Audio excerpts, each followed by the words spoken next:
Semuanya, Assalamualaikum warahmatullahi wabarakatuh. Terima kasih telah mengklik video ini. Apa kabar semuanya? Semoga kalian dalam keadaan sehat, dilancarkan rezekinya, dimudahkan dalam segala urusannya.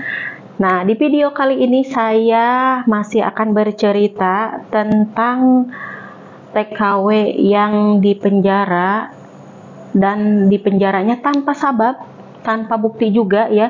Jadi bagaimana keseruannya, simak videonya sampai teman-teman. Jadi sekarang saya akan menceritakan kisah dari teman saya yang dipenjara selama di Saudi ya.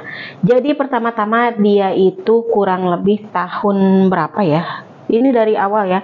Teman saya itu kerja kurang 2005 apa 2005 lah, kalau nggak 2007 lah.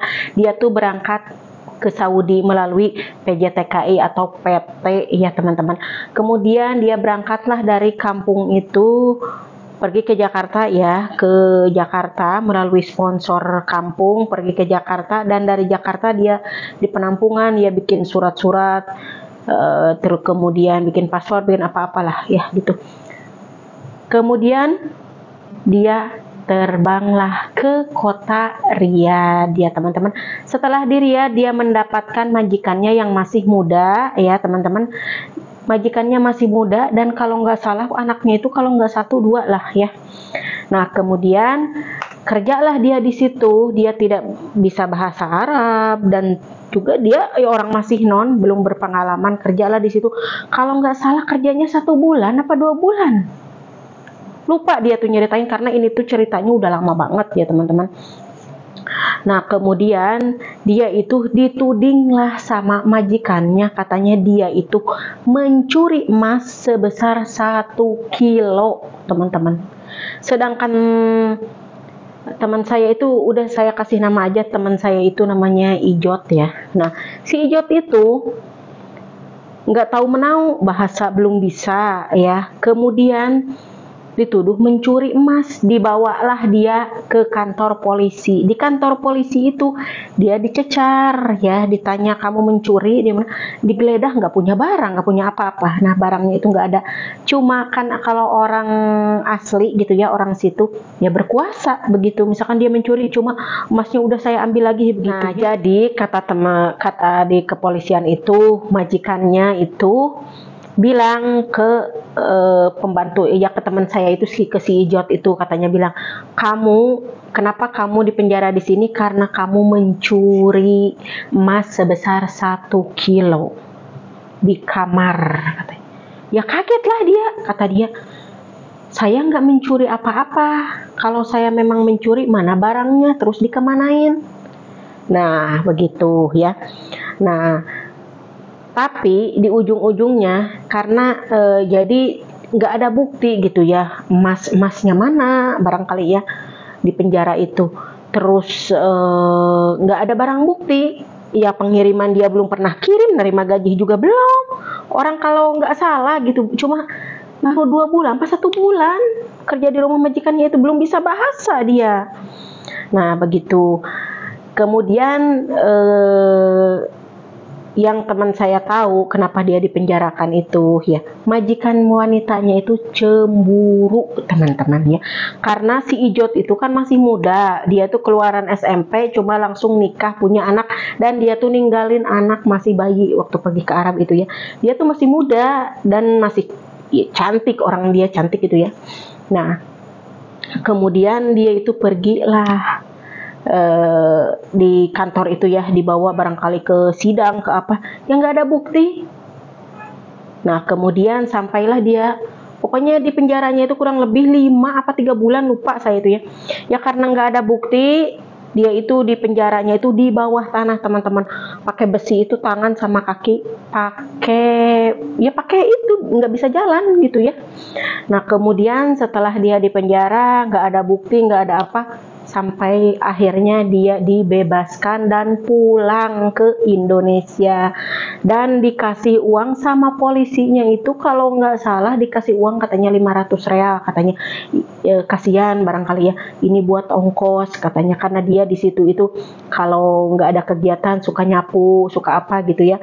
Tapi kan kalau di dalam penjara itu kan banyak orang gitu, cuma kalau di Arab itu katanya penjara itu ada apa itu namanya, ada khusus-khususnya, misalkan ini buat ini buat ini. Nah kalau dia itu khususnya di bawah tanah, khusus untuk yang pencurian teman-teman, sedangkan dia tidak mencuri begitu ya.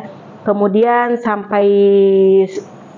sampailah dia yaitu dipulangkan lah, sampai dia itu dikasih uang, saya bilang ya 500 real itu zaman dulu ya, dikasih uang 500 real, pulanglah dia dengan bawa kresek teman-teman, nggak bawa apa-apa, bawa kresek, nggak digaji orang, dia kan di penjara katanya mencuri gitu ya. Nah setelah itu pulanglah ke Indonesia, dan dia tidak menceritakan kisah ini sama siapapun, terkecuali barangkali sama saudaranya gitu ya, sama ibunya atau sama suaminya, barangkali, saya juga kurang tahu. Saya aja tahu cerita ini itu ya dari dia sendiri.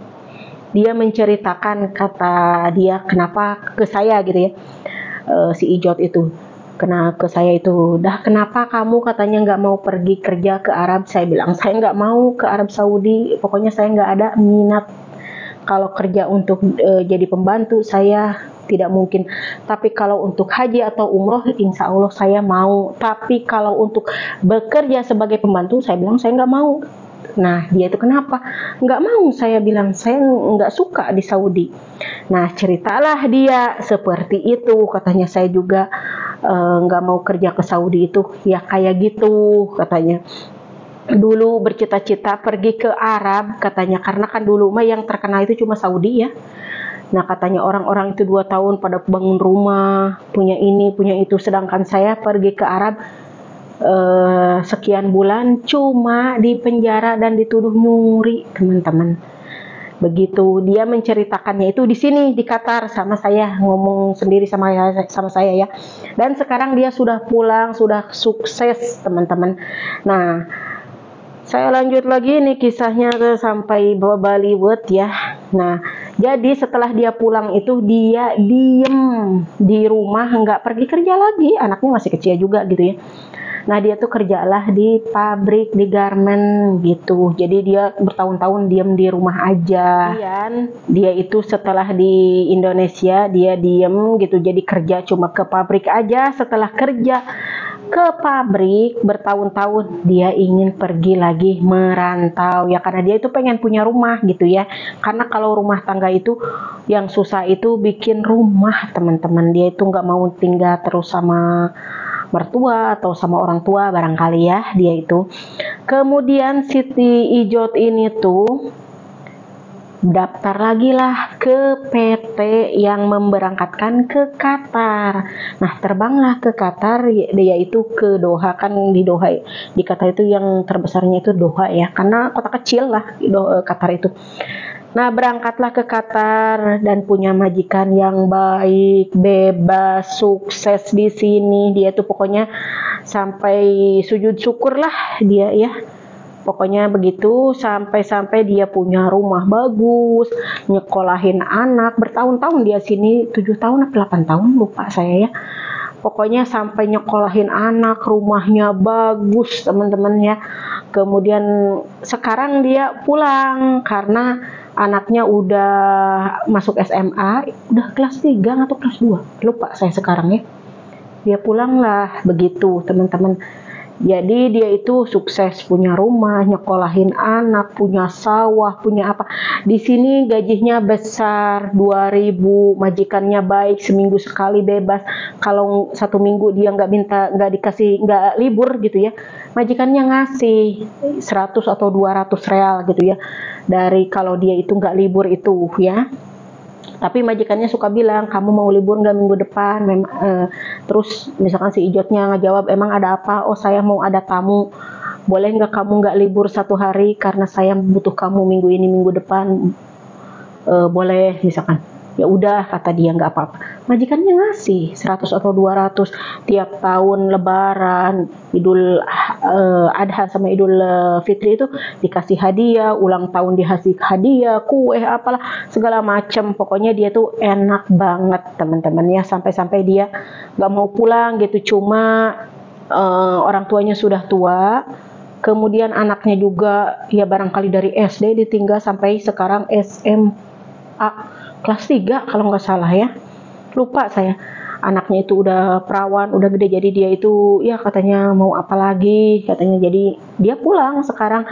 Jadi alhamdulillah dia tuh sukses di Qatar, di Saudi, di penjara. Bukan tempat terbaik lah buat dia gitu ya. Dia pergi ke Qatar, punya majikan baik, hasil kerjanya barokah gitu ya. Jadi kalau kita mau sukses harus ada kegagalan dulu. Seperti saya juga sama, ada kegagalan dulu ya. Kenapa saya juga nggak ada minat atau nggak ada nasib di Saudi? Saya nggak mau gitu. Kalau saya zaman dulu ya tahun 98 itu di Saudi itu saya pakai niqab, pakai cadar, nggak bisa ngomong sama siapa-siapa, nggak ada surat, nggak ada apa, pokoknya selama 2 tahun itu gaji dikasih itu waktu saya pulang teman-teman. Bayangin, itu di Saudi kayak gitu. Sampai sekarang ada yang seperti itu ya. Makanya saya suka bilang gitu ya sama teman-teman, sebelum berangkat itu kalian harus tahu dulu kontrak kerja, gajinya berapa, majikannya apa, bebas sama HP enggak. Pokoknya kalian itu harus resmi dari Indonesianya, harus resmi di Arabnya juga. Jadi kalau kita nggak punya majikan baik, kita bisa pulang ke kantor gitu ya. Jadi pokoknya intinya di video ini tuh saya cuma mau ngasih tahu teman saya itu ya, yang di penjara tanpa sebab dan tanpa bukti. Itulah di Arab ya, tanpa bukti tanpa apa. Kalau mau pembantunya di penjara, masukin di penjara gitu, seenak-enaknya gitu, nggak mikir 2 kali gitu ya kalau orang Arab. Makanya teman saya itu jadi trauma sampai sekarang teman-teman, trauma, dia nggak mau pergi ke Saudi. Katanya daripada saya harus kerja ke Saudi, lebih baik saya diam di kampung. Katanya apa, ngoret, tanur gitu, apa ngepruk padi gitu, nggak apa-apa, yang penting saya nggak pergi ke Saudi. Saking traumanya teman-teman. Itu teman saya. Oke teman-teman, jadi sampai di sini dulu videonya. Jadi jika kalian suka dengan video ini, jangan lupa like, komen, dan juga subscribe-nya ya teman-teman. Dan jangan lupa di-share video ini jika kalian suka gitu ya, atau biar jadi pengalaman. Siapa tahu ada teman-teman yang masih berangkat ke Arab gitu ya, yang tanpa surat-surat atau apa gitu ya. Pokoknya ngasih tahu gitu ya, kalau di Arab itu keras ya, hukumnya itu keras ya. Itu sampai teman saya aja nggak mencuri, nggak ada bukti, nggak ada apa, sampai bisa dijeblosin ke penjara selama 5 bulan teman-teman ya. Jadi untuk kita semuanya, kita harus berhati-hati ya teman-teman. Oke, pokoknya sampai di sini dulu videonya. Lain kali saya akan sambung lagi dengan video-video kisah teman-teman TKW yang ada di Timur Tengah, yang ada di Asia juga ada gitu ya. Cerita-cerita banyak kok, cerita-cerita gitu ya. Cuma ini yang ada di Saudi itu yang dialamin sama teman saya sendiri. Saya ceritain ini tuh kisah nyata teman-teman ya. Jadi saya juga banyak sih cerita-cerita kisah nyata, masih banyak gitu ya, yang ada di Timur Tengah, atau kisah nyata saya juga banyak gitu. Dan saya akan memberikan kisah ya buat teman-teman, atau cerita buat teman-teman semuanya yang mau berangkat ke Arab gitu ya. Jadi kita itu harus punya surat-surat, kontrak kerja, dan juga gaji yang benar teman-teman ya. Tapi di lain video, jadi saya akan kasih tahu cerita ini tuh nanti lain ceritanya lain kali ya teman-teman. Jadi sampai di sini dulu videonya. Assalamualaikum warahmatullahi wabarakatuh.